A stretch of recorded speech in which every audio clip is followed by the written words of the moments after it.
जैसे दो तरीके की एक्टिविटी बताई थी हमने, दो तरीके के प्रोसेस होते हैं, एक वैल्यू एडेड और एक नॉन वैल्यू एडेड।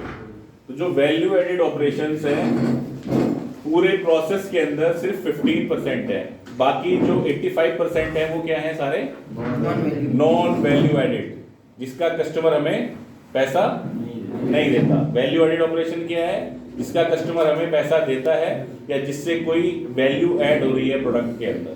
ठीक है, तो ये हमने सबसे पहले ट्रेनिंग में सीखा। प्लांट के जितने अंदर, प्लांट के अंदर जितने भी ऑपरेशन हो रहे हैं उसमें दो कैटेगरी है, वैल्यू एडेड और non value added. Value added है वो क्या है, कस्टमर उसके हमें पैसे देता है उस एक्टिविटी के। ठीक है, जैसे हम मशीनिंग कर रहे हैं, ठीक है, लेकिन मटेरियल को ढो रहे हैं, इधर से उधर घुमा रहे हैं, तो उसके थोड़ी ना पैसा देता है।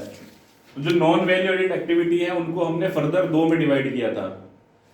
एक तो नेसेसरी वैल्यू एडेड, जैसे इंस्पेक्शन करना जरूरी है, बिना उसके माल अगर भेज देंगे तो रिजेक्ट हो जाएगा, लेकिन एक तरीके से क्या है वो नॉन वैल्यू एडेड ऑपरेशन है ना, सिर्फ चेक कर रहे हैं कि सही है या गलत है।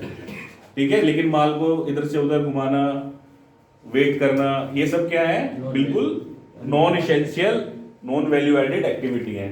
तो जो वेस्ट बताए थे हमने, कितने बताए थे, 7 वेस्ट। कौन कौन से थे वो,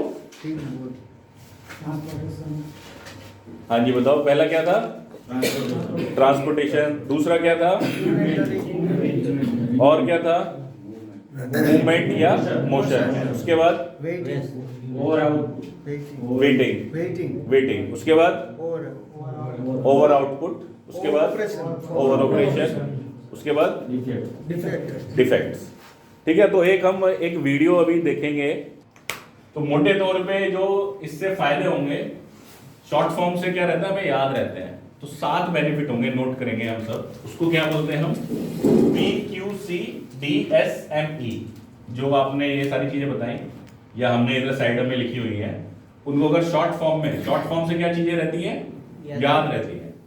ठीक है ना, जैसे टिमवुड याद हो गया ना आपको, टिमवुड 5S याद हो गया। ऐसे ही जो 7 बेनिफिट्स है, 7 फायदे हैं, वो है PQCDSME, जिसके अंदर सबसे पहला क्या है, प्रोडक्टिविटी इंप्रूवमेंट। क्या, प्रोडक्टिविटी इंप्रूवमेंट, कि हमारी जो उत्पादकता है उसमें सुधार आएगा।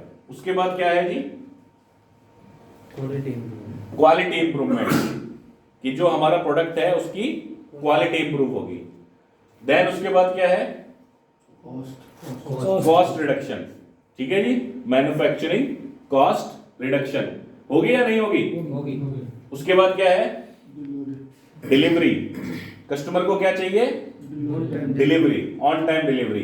तो कस्टमर का हम टाइमली डिलीवर कर पाएंगे अगर हमारे प्रोसेस इंप्रूव होते हैं तो। देन सेफ्टी, सेफ्टी की बात आप लोगों ने किसी ने नहीं करी। सेफ्टी में भी तो काइजन हो सकता है ना, तो सेफ्टी में इंप्रूवमेंट आएगा। उसके बाद बताओ, एम से क्या हो सकता है,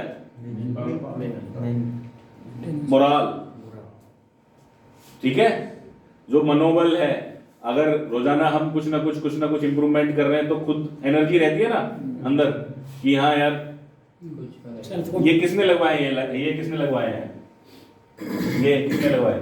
तो जितनी बार इसको देखते हो तो कुछ मजा सा आता है देख के, मैंने जो करवाया उसको यूज कर रहे हैं करके आता है ना। तो उससे क्या होता है, अपना मोरल बूस्ट होता है। इंप्रूवमेंट को देख देख के बार बार उसी को देखने का मन करता है और उससे और एनर्जी मिलती है। और सबसे आखिरी क्या है, जो हमारा एनवायरनमेंट है, जो वर्क एनवायरनमेंट है, ठीक है, वो सारा इंप्रूव होता है। तो मोटे तौर पे ये 7 बेनिफिट है, productivity improvement, quality improvement, cost reduction, delivery, safety, moral, environment.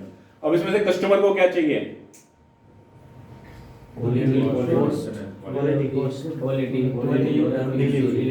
क्या चाहिए, QCD। आप नोट करो या सर्कल करो इसको। कस्टमर को क्या चाहिए, QCD, क्वालिटी, कॉस्ट, डिलीवरी। तो अगर हम काइजन इंप्लीमेंट करते हैं तो हम कस्टमर की भी डिमांड को मीट करते हैं। QCD किसकी रिक्वायरमेंट है, कस्टमर की। इसको राइट क्वालिटी का प्रोडक्ट चाहिए, एग्जैक्ट टाइम पर चाहिए, ठीक है, और लोएस्ट कॉस्ट पे चाहिए।